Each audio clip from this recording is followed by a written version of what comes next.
नमस्कार दोस्तों, स्वागत करते हैं आपका अपने इस YouTube चैनल स्टडी कैपिटल पर। तो आज बात करने वाले हैं दिल्ली यूनिवर्सिटी के काउंसलिंग प्रोसेस का कि क्या होता है सर, फेज 1, फेज 2, फेज 3, किस तरीके से काउंसलिंग प्रोसेस इसका खत्म होने वाला है।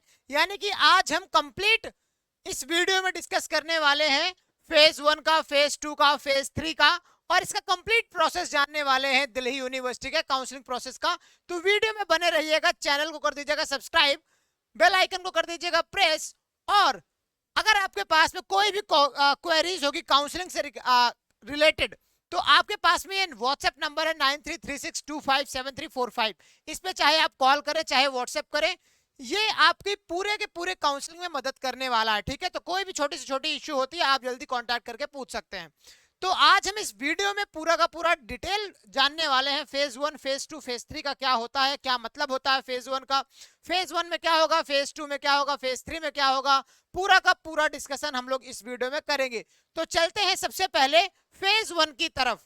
फेज 1 का मतलब क्या होता है सर, फेज 1 में हम लोग आएंगे कैसे। तो फेज 1 में आने से पहले एक चीज इंपॉर्टेंट होती है, दैट इज CSAS के बारे में जानना। सर CSAS होता क्या है, जिसका मतलब होता है कॉमन सीट एलोकेशन सिस्टम।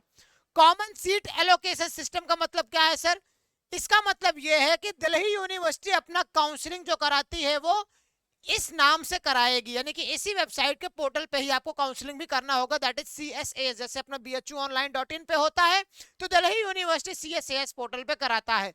तो इसमें पहले होता क्या है कि आपको फी पेमेंट करनी होगी, जो मैंने उसकी बात बता दी आपको। फी पेमेंट करनी होगी, कितना करना होगा, जनरल है, ओबीसी है या ईडब्ल्यूएस है। तो ईडब्ल्यूएस, जनरल है, ओबीसी के लिए रहेगा 250 रुपीज। ठीक है, और अगर आप यही SC ST या PWD कैंडिडेट है तो 100 रुपीज लगेगा। ठीक है, और इसके अलावा अगर आप स्पोर्ट कोटा में भर रहे हैं या ECA के लिए भर रहे हैं तो इसके साथ में इसके एक्स्ट्रा जो है 100 रुपीज आपका लगता है। ठीक है, इस फीस के अलावा, याद रखिएगा, इन सारी फीस के अलावा आपका लगता है 100 रुपीज आपका लगेगा। अगर आप क्या है भाई, एडिशनल फीस लगता है अगर आप ECA स्पोर्ट्स के लिए अप्लाई कर रहे हैं तब। ठीक है, आगे बात करते हैं, चलते हैं। क्या आया जी, आया फेज 1 क्या होता है। तो फेज 1 में आपको करना होता है, सभी फेज 1 आपका ओपन है। फेज 1 में हमें करना क्या होता है, CSAS के पोर्टल पर रजिस्ट्रेशन करना होता है। सबसे पहले आपको क्या करना होता है, प्रोसेस अगर मैं बता दूं तो प्रोसेस एकदम सा सिंपल है, एकदम सिंपल प्रोसेस है। क्या करना है भाई, आपको CUET एप्लीकेशन नंबर डालना है। CUET एप्लीकेशन नंबर डाल के आपको जस्ट लॉग इन करना होता है वहां पे। जैसे आप वहां पे रजिस्टर करना होता है। जैसे ही आप रजिस्टर न्यू पे कर देंगे, वहां पे आपको एक लॉगिन आईडी यानी कि लॉगिन आईडी पासवर्ड बनाने के लिए बोलेगा। वो पासवर्ड जैसा ही आपका बन जाएगा उसके बाद आप लॉगिन करने के लिए एलिजिबल हो जाएंगे। ठीक है, तो वहां से आपका स्टार्ट होता है रजिस्ट्रेशन का प्रोसेस। तो रजिस्ट्रेशन के प्रोसेस में आपसे क्या क्या चीजें होती हैं, वो ओवरऑल 6 से 7 स्टेप में कंप्लीट होता है। पहला स्टेप होता है आपको पर्सनल डिटेल्स आपको फिल करनी होती है। दूसरे स्टेप में आपको एकेडमिक डिटेल्स फिल करनी होती है। तीसरे स्टेप में आपको डॉक्यूमेंट्स अपलोड करने होते हैं। चौथे सेक्शन में आपको ECA या स्पोर्ट्स कोटा के अगर होते हैं तब उसकी बात करनी होती है। फिर आपको चेक करना होता है कि आपने सारे डॉक्यूमेंट्स सही फिल किए हैं कि नहीं। एंड देन आपको पेमेंट का ऑप्शन आता है। पेमेंट का ऑप्शन के पहले ही आपका बैंक अकाउंट डिटेल वगैरह भी सबमिट करना होता है। ठीक है, तो इन सारी चीजों का आपको एक एक करके 7 स्टेप में आपको कंप्लीट करना होगा।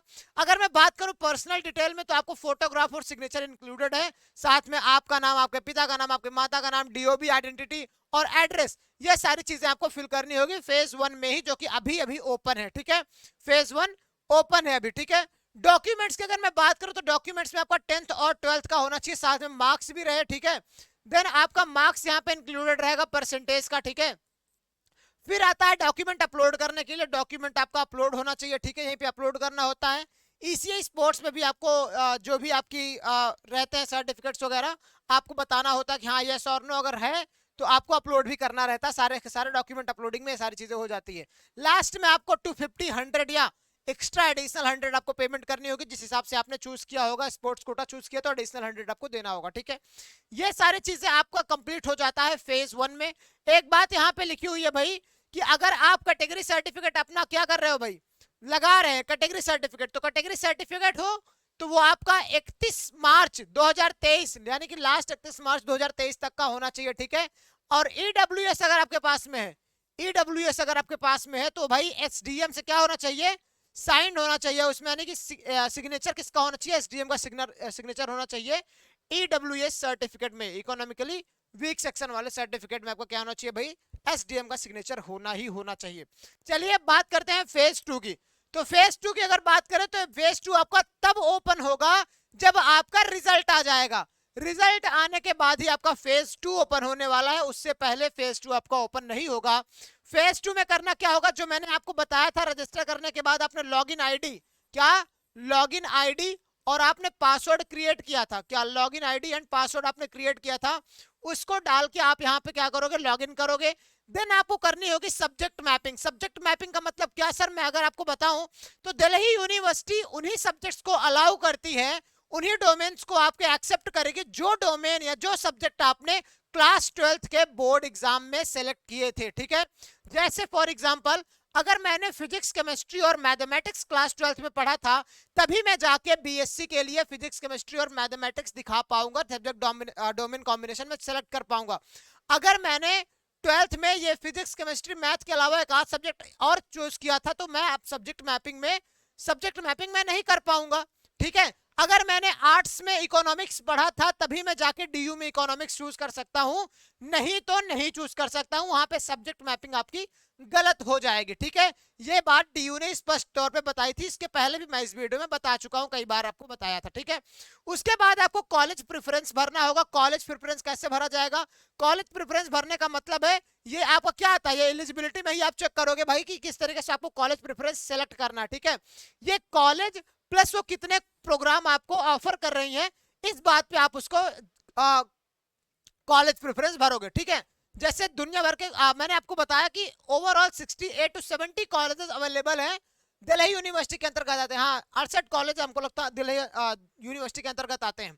तो इतने कॉलेजेस में अलग अलग कॉलेज, हर एक कॉलेज अपना अलग अलग ऑफर कर रहा है कोर्सेज, तो उतने उस हिसाब से कई सारे बन जाते हैं प्रेफरेंसेस आपके, तो उसके अकॉर्डिंग आप चूज कर सकते हैं। आपके मार्क्स कैसे हैं उस हिसाब से आप अपने प्रेफरेंसेस चूज कर सकते हैं। प्रेफरेंस चूज करने के बाद आपको आएगा चेक करने के लिए कि हाँ आपका सारा का सारा प्रेफरेंस आपने सही चेक किया हुआ है कि नहीं। देन आप करोगे फाइनल सबमिशन।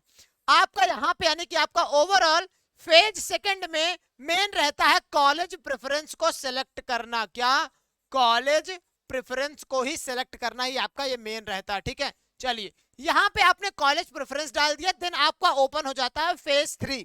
फेज 3 क्या होता है सर, फेज 3 का मतलब होता है it's time for the result bro.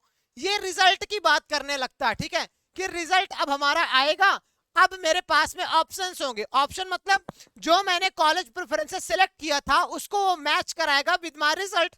अगर रिजल्ट के हिसाब से, कॉलेज के हिसाब से सारा कुछ सूटेबल बैठता है, तो आपके पास में दो ऑप्शन आएंगे बच्चा। दो ऑप्शन क्या, या तो आपके पास में आएगा कि हाँ हमने अप्रूव कर दिया है, आपकी बातों को मैंने मान लिया है। ठीक है, वो क्या दे देगा, पॉजिटिव रिजल्ट दे देगा। निगेटिव रिजल्ट आया तो वहीं से आपकी जर्नी खत्म। लेकिन अगर निगेटिव रिजल्ट आना नहीं है, डेफिनेटली बहुत सारे कॉलेजेस है निगेटिव रिजल्ट नहीं आएगा। ठीक है, तो आपका क्या होगा भाई, पॉजिटिव रिजल्ट आएगा तो आपको करना होगा या तो एक्सेप्ट, या तो करना होगा आपको रिजेक्ट। ठीक है, या तो करना होगा आपको एक्सेप्ट, अगर या तो करना होगा रिजेक्ट। पहले केस पे चलते हैं, मान लीजिए आपने एक्सेप्ट किया। अगर आपने एक्सेप्ट किया तो ये रहा आपका अप्रूव्ड बाय यू, यानी कि अप्रूव्ड बाय यू में अगर आप एक्सेप्ट कर रहे हैं तो रिजेक्ट कर रहे हैं। मान लीजिए आपने एक्सेप्ट किया, आपने जब एक्सेप्ट किया तो अब काम आता है कॉलेज का, कि कॉलेज आपको एक्सेप्ट करती है या नहीं। तो अगर आपने, कॉलेज ने भी आपको अगर एक्सेप्ट कर लिया बच्चा, then the third step is fee payment. आपको पेमेंट करनी होगी फी, यानी कि उस कॉलेज की फी कितनी है, उस कॉलेज की जितनी फी होगी आप उस फी को पेमेंट करेंगे। उसका फी अगर आपने पेमेंट कर दिया, तब आप हो जाएंगे दिल्ली यूनिवर्सिटी के स्टूडेंट। दिल्ली यूनिवर्सिटी के आप क्या बन जाएंगे भाई, दिल्ली यूनिवर्सिटी के आप स्टूडेंट हो जाएंगे। ठीक है, ये प्रोसेस है काउंसलिंग का दिल्ली यूनिवर्सिटी के। अब बात करते हैं, मान लीजिए आपने रिजेक्ट कर दिया, तो बच्चा अगर आपने रिजेक्ट कर दिया कि हाँ अप्रूव्ड बाय यू में मैंने कहा नहीं मुझे पसंद नहीं है वाला कॉलेज, तो बच्चा अगर आपने रिजेक्ट किया तो आप CSAS पोर्टल से, क्या सर, CSAS पोर्टल से बाहर कर दिए जाएंगे। ठीक है, आपकी जर्नी यहीं पे खत्म, एंड हो जाएगी। ठीक है, लेकिन एक चीज होता है, अगर आपको जो कॉलेज मिला प्रेफरेंस के हिसाब से आपको वो अगर पसंद नहीं है, अगर आपको पसंद नहीं है या पसंद है, दो भी ऑप्शन चूज होता है, या तो पसंद नहीं या तो पसंद है, तो पसंद नहीं तो आप रिजेक्ट नहीं करिए। पसंद नहीं है तो रिजेक्ट नहीं करिए, आप उसके हिसाब से चलते रहिए। आगे चल के क्या कर सकते हैं, आपके पास में ऑप्शन आता है अपग्रेड का, ठीक है। एक होता है फ्रीज का ऑप्शन, एक होता है अपग्रेड का। फ्रीज का ऑप्शन तब होता है आप जब आप कह दीजिए कि हाँ मुझको बहुत बढ़िया कॉलेज मिला है, मैं मान लिया, बढ़िया, मैं फ्रीज, डन। अपग्रेड का मतलब आता है कि जो आपका ये क्या था, ये राउंड 1 में आपका सिलेक्शन हो गया मान लीजिए, राउंड 2 की बात अगर करें तो अगर आपने अपग्रेड का ऑप्शन सेलेक्ट किया हुआ है भाई, तो अपग्रेड आपको ले जाएगा राउंड 2 में, अपग्रेड आपको ले जाएगा राउंड 2 में। वहां से आपका लिखा काउंसलिंग में फिर से चेकिंग होगी, वहां पे अगर आपको कोई अच्छा बेहतर कॉलेज मिलता है तो आपको अपग्रेड किया जाएगा, ठीक है। यहां से आप राउंड 2 में जाके फिर से वही रिपीट प्रोसेस कर सकते हैं, ठीक है। लेकिन एक ये भी सिस्टम होता है मिड एंट्री का। मिड एंट्री में क्या होता है कि अगर आपने राउंड 1 में नहीं ध्यान दिया हुआ है भाई, तो आप जाके राउंड 2 में क्या कर सकते हैं, फिर से अपनी काउंसलिंग के लिए फिलिंग कर सकते हैं, यानी कि आपका फिर से क्या, लेकिन इसमें शर्त एक ही है कि आपका रजिस्ट्रेशन ऑलरेडी हुआ होना चाहिए, ठीक है।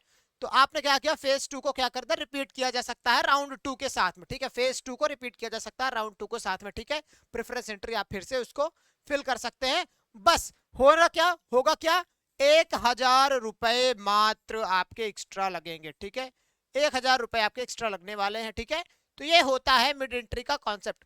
इसके अलावा कई सारे टॉपिक्स हैं जिसमें टाई रूल होता है, एक ही बच्चे के सेम मार्क्स आ जाने पे क्या चीजें होती हैं, सारे टॉपिक्स पे मैं सेपरेट वीडियो लेके आऊंगा और आपको समझाऊंगा दिल्ली यूनिवर्सिटी का कंप्लीट प्रोसेस।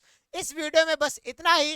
वीडियो को करिएगा लाइक, चैनल को करिएगा सब्सक्राइब और बने रहिएगा हमारे साथ में। हम आपके पास में लेके आएंगे पूरा का पूरा complete process, step by step क्या क्या चीजें होती हैं, किस तरीके से आप जाएंगे, हर एक मदद आपकी करने वाले हैं पूरी काउंसलिंग के दौरान।